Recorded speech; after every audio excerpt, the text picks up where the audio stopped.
Huijakok temani bisingtui haino hoi Agartala City Center amchaya khorogni Bangladeshi no Romkar Salthang thanani police. Raida sayate hasteo habuitongo tabuk bok bangma Bangladeshi rok. Shalbaria Romjago police niyago Bangladeshi. Tiaba oroko khursatai klayo ha ari krak murug mungtong ma yagulo bo bahaike habui manai tong o Bangladeshi rok. Shalburum Bangladeshi manjak tongmani koktoma kasai tongo Shalburum no.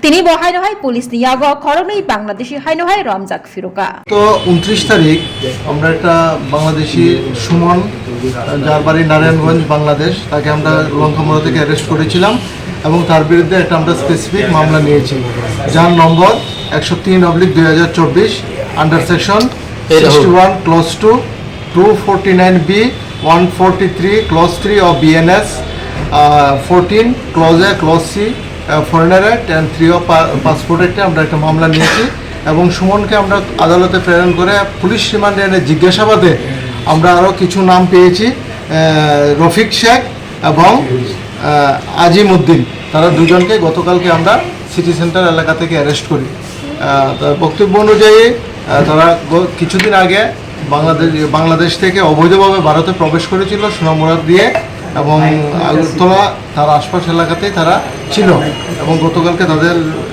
রিমান্ডের AP সুমনের বক্তব্য অনুযায়ী confessional statement অনুযায়ী আমরা দুজনকে arrest করেছি এবং আজকে তাদেরকে আমরা আদালতে প্রেরণ করব পুলিশ রিমান্ড চেয়ে। কয়টার সময় তাদেরকে গতকাল 3টার দিকে তাদেরকে আমরা তাদের কাছ থেকে আমরা কিছু 2টা মোবাইল আমরা উদ্ধার করেছি এবং কিছু কাগজপত্র। কোন জায়গায় থাকতো তারা এখানে? তারা সিটি সেন্টার এলাকাতে এখানে একটা ফ্ল্যাটে কাজ করতো। মানে তারা কিভাবে আইছে কিছু কি কইছে মানে তারা কিছুদিন আগে অনেক দিন হয়ে গেছে সোনামুড়া বর্ডার দিয়ে সেটা তারা আগরতলাতে প্রবেশ করেছিল এবং তার সঙ্গে সুমনও ছিল। হ্যাঁ, আরও কি আছে এরকম মানে বাংলাদেশি যারা ভারতের বিভিন্ন জায়গায়? এখন তাদেরকে পুলিশ রিমান্ডে জিজ্ঞাসাবাদ করলে আরও বাকি তথ্য আমরা পাবো বলে আশা করছি।